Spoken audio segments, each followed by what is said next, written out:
Okay, હવે સમુદ્રનું જે પાણી જે છે, સમુદ્રનું પાણી, તો એનું તાપમાન હશે, તો એની તાપમાનની ઉપર અસર કરતા પરિબળો આપણે જોઈએ કે સમુદ્રના તાપમાન ઉપર કેવા પરિબળો અસર કરે. હવે તમે વિચારો, આ બધું વસ્તુ ઓલરેડી મેં ચલાવી દીધી છે. આપણો જે એક રીતે બેઝ જે છે ને એ મજબૂત બનાવી દીધો છે. આપણે જ્યારે શરૂઆતના લેક્ચર્સ છે ને એમાં કદાચ એવું લાગતું હશે તમને કે આ તો બહુ વાર લાગે છે, બહુ ડિટેલમાં જોઈએ છે, પણ એ એટલા માટે કારણ કે હવે આગળનું તૈયાર રહે. ચલો આગળ મેં ક્વેશ્ચન પૂછેલો છે કે સમુદ્રના જળનું તાપમાનની ઉપર અસર કરતા પરિબળો નીચેનામાંથી કયા છે? આમાં કયા છે ને કયા નથી એ તમારે કહેવાનું. 1 2 3 4 અક્ષાંશ 1 છે કે નહીં, તાપમાન છે કે નહીં, સૂર્યના કિરણોની કોણીય લંબાઈ એ છે કે નહીં, પવન છે કે નહીં, મહાસાગરીય પ્રવાહ છે કે નહીં, સમુદ્રનો આકાર છે કે નહીં, સમુદ્રનો વિસ્તાર છે કે નહીં. ચલો તમે વિચારીને કહો. પહેલું આપણે 1 by 1 જોઈએ કે સમુદ્રનું તાપમાન જે છે, અક્ષાંશ શું એની ઉપર અસર કરે કે ન કરે? અક્ષાંશ તો એની ઉપર અસર કરશે જ તે. આપણે જોઈ લીધું હતું કારણ કે 0 ડિગ્રીવાળા હશે, વિષુવવૃત્તવાળા હશે, તો ત્યાં ગરમી વધુ હશે, ત્યાં સૂર્યના કિરણો વધુ પડે છે, તો તાપમાન ઊંચું રહેશે, ધ્રુવમાં ઓછું પડશે. બરાબર, ઓલરેડી સાલો પહેલાં સમજી ગયા છે. હવે બીજું, તાપમાન અથવા તો સૂર્યના કિરણોની કોણીય લંબાઈ શું એ અસર કરશે કે નહીં? સૂર્યના કિરણ એ અસર કરશે તો કે હા, કારણ કે જો સૂર્યના કિરણો 90 ડિગ્રી પડશે, 90 ડિગ્રી તો કે સીધા પડશે, કાટખૂણે પડશે, તો પણ તાપમાન કેવું રહેશે? સમુદ્ર જળનું તાપમાન કેવું રહેશે? તો ઊંચું રહેશે, જેમ કે વિષુવવૃત્ત ઉપર રહે છે, તો એ અસર કરશે. પવનની અસર થશે કે નહીં? પવન જે છે, પવનની અસર સમુદ્રના જળ ઉપર પડશે કે નહીં? તો કે હા, પવનની અસર પણ પડશે. મહાસાગરના પ્રવાહ જે છે, મહાસાગરના પ્રવાહ, એની અસર સમુદ્રના તાપમાન ઉપર પડશે કે નહીં પડે? મહાસાગરીય પ્રવાહની અસર પણ પડશે. કેમ? કારણ કે મહાસાગરીય પ્રવાહ બે પ્રકારના છે, એક તો ઠંડા અને એક તો ગરમ. જો ગરમ પ્રવાહ હશે તો સમુદ્રનું તાપમાન ઊંચું કરી નાખશે, ઠંડા હશે તો નીચું કરી નાખશે. બરાબર. સમુદ્રના આકારની તાપમાન ઉપર અસર પડશે કે નહીં? સમુદ્રના આકારની. ચલો, સમુદ્રનો આકાર જે છે, સમુદ્રનો આકાર, એની પણ સમુદ્ર જળના તાપમાન ઉપર અસર પડશે. આકારની પણ સમુદ્ર જળના તાપમાન ઉપર અસર પડશે. કઈ રીતે?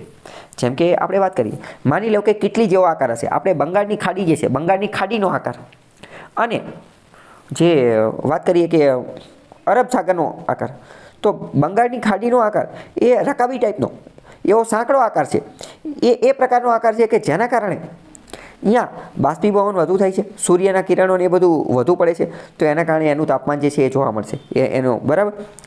તો સમુદ્રનો આકાર કેવો છે એની ઉપર પણ આધાર રાખે. અમુક સમુદ્રના આકાર ઊંધી રકાબી જેવો હોય, અમુક સમુદ્રના આકાર બહુ પહોળા હોય. બરાબર. એટલે આકાર જે છે એ પણ મહત્ત્વના છે.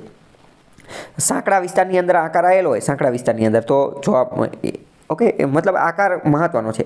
કે માની લો કે એની અંદર ઊંડાઈવાળા મેદાન આવેલા છે, કે એના કારણ કે ઊંડાઈવાળા મેદાનને આ જે કોન્ટિનેન્ટલ શેલ્ફને એના આધારે તો આકાર નક્કી થશે, તો આકાર પણ નક્કી કરશે.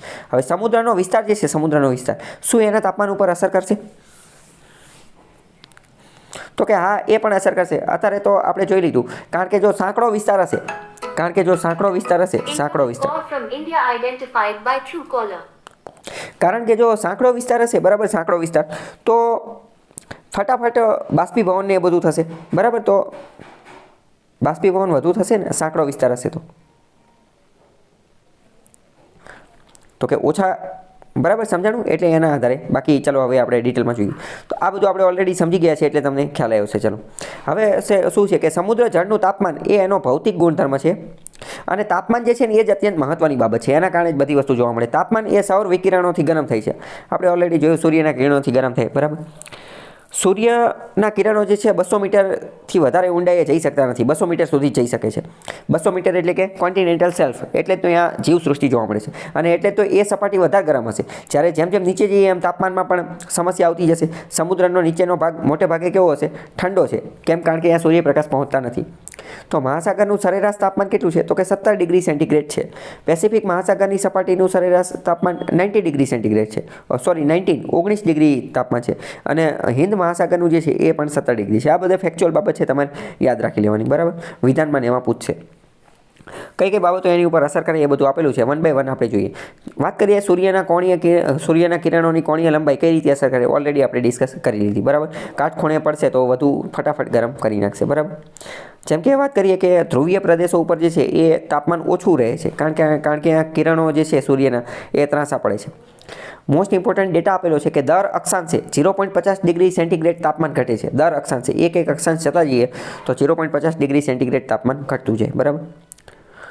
બીજું આપેલું છે કે સમુદ્રના જે ભૌગોલિક સ્થાન, વિસ્તાર અને આકાર આ બધું પણ અસર કરશે. જેમ કે બંધિયાર સમુદ્ર આવેલો હશે, સીમાંત સમુદ્ર આવેલો હશે, તો એનું તાપમાન કેવું હશે? બંધિયાર અને સીમાંત બંધ સમુદ્ર હશે, બંધ, તો એનું તાપમાન કેવું રહેતું હશે? તો કે એનું તાપમાન જે છે એ ઊંચું રહેતું હશે. જ્યારે ખુલ્લા સમુદ્ર હશે, ખુલ્લા સમુદ્ર, તો એનું તાપમાન ઓલાની સરખામણીમાં નીચું રહેતું હશે. ચલો પછી સમુદ્રનું ભૌગોલિક સ્થાન, બંધ અને ખુલ્લા સમુદ્રમાં વધારે ઊંચું તાપમાન કયા સમુદ્રનું હશે? આપણે જોયું ને કે બંધ સમુદ્રનું તાપમાન વધારે ઊંચું રહેશે. કેમ? કારણ કે બંધ જે હશે તો એ તો વધુને વધુ સૂર્યપ્રકાશને એટ્રેક્ટ કરશે. આ એક રીતે મેગ્નેટ જેવી એવી રીતે ઇમેજિન કરો, બરાબર? આપણે અથવા આગવાળો મેં તમને એક્ઝામ્પલ આપ્યું એના આધારે ઇમેજિન કરો. ખ્યાલ આવ્યો કે નહીં? સમજાણું કે સમજાવું ફરીથી? બંધ અને ખુલ્લામાં વધારે ઊંચું તાપમાન કોનું હશે? બંધ સમુદ્રનું તાપમાન વધારે ઊંચું હશે, બરાબર? ચલો આપણે વાત કરીએ કે બાલ્ટિક સમુદ્ર અને હડસનના ઉપસાગર ઉપર આસપાસની ભૂમિખંડોની અસર હોવાથી ખુલ્લા સમુદ્ર કરતાં ત્યાંના તાપમાન નીચે હોય છે. ખુલ્લા સમુદ્ર કરતાં બંધ જે છે એ વધુ હોય છે, બરાબર? એટલે કે ખુલ્લા સમુદ્રના નીચા હોય છે. રાતો સમુદ્ર રણ પ્રદેશથી ઘેરાયેલો હોવાથી તેનું તાપમાન ઊંચું રહે છે. ચલો, રણ પ્રદેશથી ઘેરાયેલો છે એનો મતલબ શું? કે બંધ સમુદ્ર છે, તો એનો મતલબ એનું તાપમાન કેવું રહે છે? ઊંચું રહે છે, મતલબ કે ગરમી વધુ રહે છે, બરાબર? હવે પવન કઈ રીતે અસર કરે તો એ આપેલું છે. હવે પવનમાં કેવું હોય? આપણે બહુ પહેલાં જોયેલા છીએ. જો પવન ધ્રુવ પ્રદેશો ઉપરથી આવતા હશે, તો એ ઠંડા પવન હશે, બરાબર? તો તાપમાનને એ રીતે અસર કરશે. જો જમીન પ્રદેશ ઉપરથી પવન આવતા હશે તો એ ગરમ પવનો હશે, તો એના આધારે જે છે એ અસર કરશે, બરાબર? આપણે જોયું હતું કે ટ્રેડ વિન્ડ્સ, વેપારી પવનો અથવા કાયમી પવનો, તો એ તો મુખ્યત્વે વિષુવવૃત્ત ઉપર જોવા મળે છે. તો એ પવનો કેવા છે? તો કે એ ગરમ પવનો છે. તો એ એની આજુબાજુના સમુદ્ર જળની અંદર શું કરશે? તાપમાનમાં ઘટાડો કરી નાખશે, કારણ કે ગરમ પવન છે એટલે, બરાબર? તો આ બાકી તમે વાંચી લેજો, તમને ખ્યાલ આવી જશે.